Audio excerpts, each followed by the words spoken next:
पहा, आज आपण ही नवीन वाक्ये मराठी वाक्यांचं आपल्याला इंग्रजी वाक्य तयार करायचं आहे। आज आपण ते पाहणार आहोत। इंग्रजीमध्ये काही वाक्य कशी असतात, एक नंबरला कर्ता असतो, काही वाक्य एक नंबरला प्रश्नार्थक शब्द असतो, प्रश्नार्थक वाक्य असेल तर प्रश्नार्थक शब्द असतो आणि होकारार्थी वाक्यात कर्ता असतो।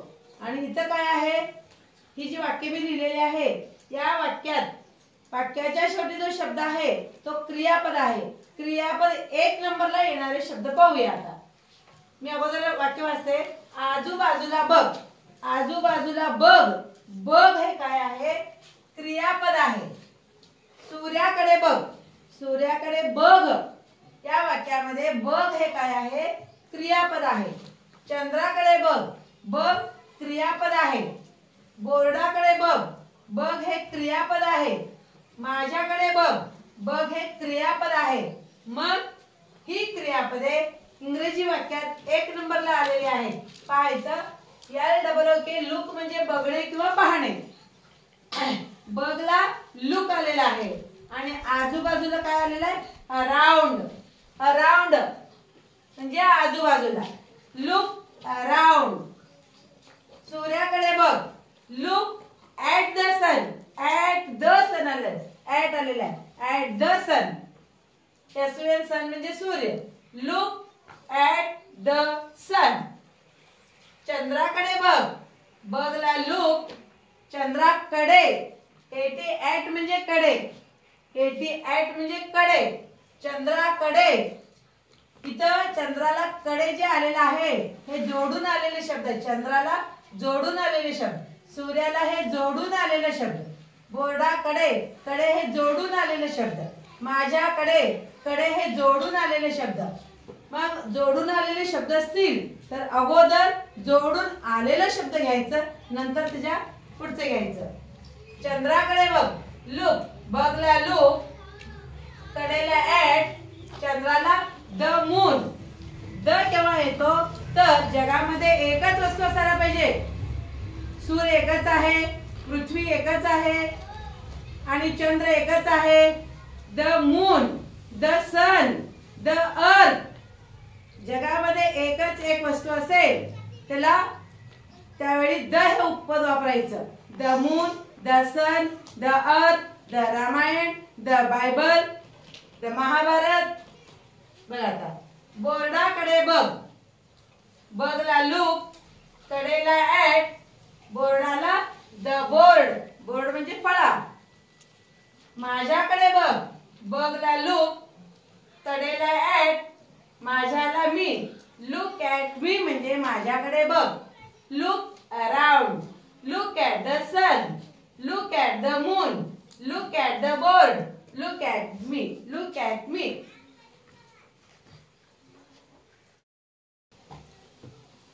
सॉरी, तुम्ही केल्यासून टी लिहिले होते, LOOK लुक म्हणजे पाहणे। पुढची वाक्य पहा, मी अगोदर वाक्य वाचते। मी हे करत आहे, मी हे विकत आहे। वाक्य वाचल्यानंतर या वाक्याच्या शेवटी शब्द कोणता आहे पहा, वाक्याच्या शेवटी आहे आहे। आहे म्हणलं की हे वाक्य वर्तमान काळातील आहे एवढं नक्की समजून घ्या। आहे हा शब्द, आहे हे सहाय्यकारी क्रियापद वर्तमान काळातील आहे, पण हे वाक्य चालू वर्तमान काळातील आहे। साध्या वर्तमान काळातील आहे का पूर्ण वर्तमान काळातील आहे का चालू वर्तमान काळातील आहे, तर हे वाक्य चालू वर्तमान काळातील आहे। कशावरून, मी हे करत, हे काय आहे, करत हे क्रियापद आहे। क्रियापदाचे शेवटचे अक्षर त आहे, क्रियापदाचे शेवटचे अक्षर त आहे, त नंतर आहे आहे, करत, अत रत मत। क्रियापदाचे शेवटचे अक्षर त आहे, त नंतर जर आहे असेल तर हे वाक्य चालू वर्तमान काळातील आहे असं समजून घ्यायचं। चालू वर्तमान काळामध्ये आहे साठी एम, आहेत साठी आर आणि आहे साठी इज ही सहाय्यकारी क्रियापदे वापरतात। बघा इथं, आय म्हणजे माझ्यासाठी, आय एम, वी म्हणजे आम्ही, अनेक वचनासाठी are. We are, you are, you are, they are, he is, she is, it is, Maya is. म्हणजे ही म्हणजे तो, शी म्हणजे ती, इट म्हणजे ते. माया या मुलीचं नाव आहे. एकच मुलगी आहे. एक मुलगा असेल, एक मुलगी असेल, आई वडील भाऊ बहीण एक एक जण असतील तर इज हे सहाय्यकारी क्रियापद. तोला इज, शीला, तिला इज, तेला इज. इथं अनेक वचनी करता. आय आणि यू यांना देखील यू ला पण आर आहे आणि आय ला एम आहे. तुम्ही लक्षात घ्या, फक्त एकवचनी करता असेल ही, शी, इट, माया, अजून मुलगा असेल, मुलगी असेल, कोण का असेल ना, त्यांना इज वापरायचं आणि स्वतःसाठी आय वापरायचं. बाकी सगळ्यासाठी आर हे सहाय्यकारी क्रियापद. मग इथं मी आहे, मी म्हणजे आय, आयला काय येणार आहे, एम येणार आहे. एम हे सहाय्यकारी क्रियापद फक्त स्वतःसाठी आहे. इतर we am, you am, they am कधीच येणार नाही. ही एम कधीच येणार नाही. आय एम, ही एम नाही. I am, he is. हे केव्हा? चालू वर्तमान काळामध्ये एम, आर, इज ही सहाय्यकारी क्रियापद आहे. कोणत्या शब्दासाठी? आहे आणि आहे त्या शब्दासाठी. इथं एक नंबरला कर्ता घ्यायचा आहे. कर्ता कोण आहे? मी आहे. मी ला इंग्रजीमध्ये आय म्हणायचं, आय. त्यानंतर काय घ्यायचं? मराठी वाक्यातील सगळ्यात शेवटचा शब्द घ्यायचा. तो मूळ क्रियापद असेल किंवा सहाय्यकारी क्रियापद असेल. आहे हे सहाय्यकारी क्रियापद आहे. आहेला काय घ्यायचं? एम घ्यायचं. आय एम आणि करत, करणे, डीओ डू म्हणजे करणे हे मूळ क्रियापद आहे. क्रियापदाचे पहिले रूप आहे. पण हे चालू काळातील वाक्य आहे. चालू काळामध्ये मूळ क्रियापदाला आयएनजी प्रत्यय लागतो. डीओ आयएनजी डुईंग येणार आहे. डीओ डू हे मूळ क्रियापद आहे. पण मी आता करत आहे. करण्याची क्रिया माझी चालू आहे. म्हणजे मूळ क्रियापदाला आयएनजी प्रत्यय लागतो. केव्हा? चालू काळामध्ये. चालू वर्तमान काळ असेल, चालू भूतकाळ असेल, चालू भविष्यकाळ असेल. चालू काळामध्ये मूळ क्रियापदाला आयएनजी प्रत्यय लागतो. मी ला आय, आहे ला एम, करत ला डुईंग, हे ला दिस. टीएच आय दिस केव्हा वापरायचं? एखादी वस्तू, एकच वस्तू असायला पाहिजे आणि आपल्या जवळ असायला पाहिजे. एकच वस्तू असायला पाहिजे आणि आपल्यापासून जवळ असायला पाहिजे. This is a blackboard, this is a chair. मग त्यावेळी दिस वापरायचं. आय एम डुईंग दिस.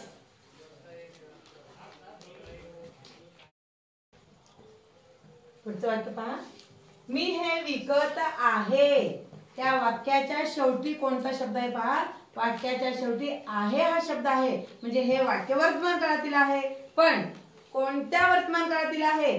चालू वर्तमान काळातील आहे का पूर्ण वर्तमान काळातील आहे का साध्या वर्तमान काळातील आहे? तर हे वाक्य चालू वर्तमान काळातील आहे. तर कशावरून? मूळ क्रियापद काय आहे? विकत. या क्रियापदाचे शेवटचे अक्षर त आहे. त नंतर जर आहे असेल तर चालू वर्तमान काळातील वाक्य आहे समजून घ्यायचं. चालू वर्तमान काळामध्ये आहे साठी एम, आहे साठी आर आणि आहे साठी इज ही सहाय्यकारी क्रियापदे वापरतात त्या कर्त्यानुसार. इथं मी करता आहे म्हणजे मी म्हणजे आय या कर्त्यासाठी एम हे केव्हा येते? चालू वर्तमान काळामध्ये. आहे साठी एम आणि एक नंबरला काय घ्यायचंय? एक नंबरला कर्ता घ्यायचा आहे. मी करता एक नंबरला. मी ला आय आणि आहे ला एम. एम म्हणजे आहे. I am. आता क्रियापद काय आहे? विकत. या सी डबल एल सेल म्हणजे विकणे. या सी डबल एल सेल म्हणजे विकणे हे क्रियापदाचे पहिले रूप आहे. क्रियापदाचे मूळ रूप आहे. पण इथं मूळ रूपाला आयएनजी प्रत्यय लागतो. चालू काळामध्ये. चालू कोणताही असू दे. चालू भूतकाळ असेल, भविष्यकाळ असेल, वर्तमान काळ असेल. चालू काळ असेल मूळ क्रियापदाला आयएनजी प्रत्यय लागतो. आयएनजी प्रत्यय लागला म्हणजे हे चालू काळातील वाक्य आहे समजून घ्यायचं. SELL सेल आणि त्याला ING प्रत्यय लागलेला आहे. एम आलेला आहे आणि ING प्रत्यय लागलेला आहे म्हणजे हे चालू वर्तमान काळातील present continuous tense. Present continuous tense म्हणतात त्याला. आय एम सेलिंग आणि हेला दिस. तुम्हाला आता सांगितले मी दिस केव्हा वापरायचं आणि दॅट केव्हा वापरायचं. एखादी वस्तू आपल्या जवळ आहे तर this is a bat, this is a ball असं म्हणायचं. आणि तीच वस्तू आपल्यापासून लांब असेल that is a ball, that is a bat अशा प्रकारे. I am doing this, I am selling दिस.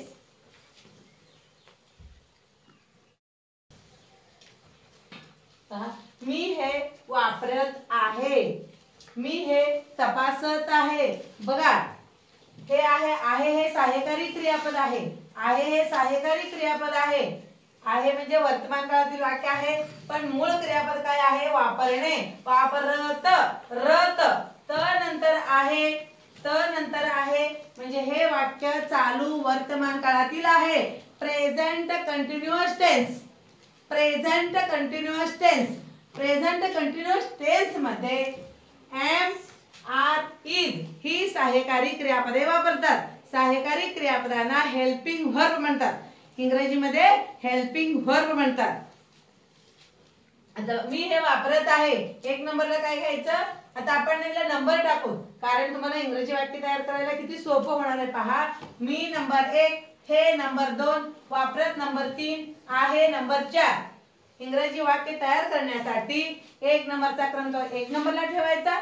एक नंबर झाल्यानंतर डायरेक्ट शेवटचा शब्द घ्यायचा आणि त्यानंतर काय करायचं असं उलट क्रमाने जायचं. 1 4 3 2 1 4 3 2. आता एक नंबर घेऊ. एक नंबरला मी आहे, मीला आय.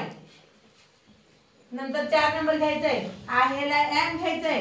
हे एम म्हणजे आहे, आय एम झालं. आता नंबर 3 ला काय आहे वापरत. यूएसई यूज हे मूळ क्रियापद आहे. यूएसई यूज म्हणजे वापरणे हे मूळ क्रियापद आहे पण चालू काळामध्ये या मूळ क्रियापदाला ING प्रत्यय लागतो. पण इथं काय आहे पहा यूएसई आहे ना. ING लावत असताना ईचा लोप होतो. ई काढायचं, ईचा लोप होतो आणि तिथं ING येतो. इथे असं येणार नाही यूएसई ING असं येणार नाही. तर असं येणार आहे आय एम युजिंग हेला दिस, THIS दिस. बघा क्रमप्रमाणे आले की नाही बघा. एक नंबरला आय आहे, 2 आहेला एम आहे, वापरतला युजिंग आहे, हेला दिस म्हणजे त्या नंबर प्रमाणे आलेला आहे. नंबर 1, नंबर 4, नंबर 3 आणि नंबर 2. आय एम युजिंग दिस. आता मी हे तपासत आहे. नंबर 1, नंबर 2, नंबर 3, नंबर 4 असंच घ्या तुम्ही. मीला आय. त्यानंतर काय घ्यायचंय मराठी वाक्यातील सगळ्यात शेवटचा शब्द घ्यायचा आहे. तिथं एम घ्यायचंय. एम म्हणजे आहे. आय एम मी आहे. काय तपासत आहे, तपासणे. CHECK चेक हे मूळ क्रियापद आहे. CHECK चेक म्हणजे तपासणे. पण इथं पहा तपासणे हे मूळ क्रियापद आहे. CHECK चेक म्हणजे तपासणे मूळ क्रियापद आहे पण चालू काळामध्ये मूळ क्रियापदाला ING प्रत्यय लागतो. चेकला ING प्रत्यय लागतो. इथं ING लागलं तर हे चालू काळातील वाक्य आहे समजून घ्यायचं. एम आणि ING प्रत्यय.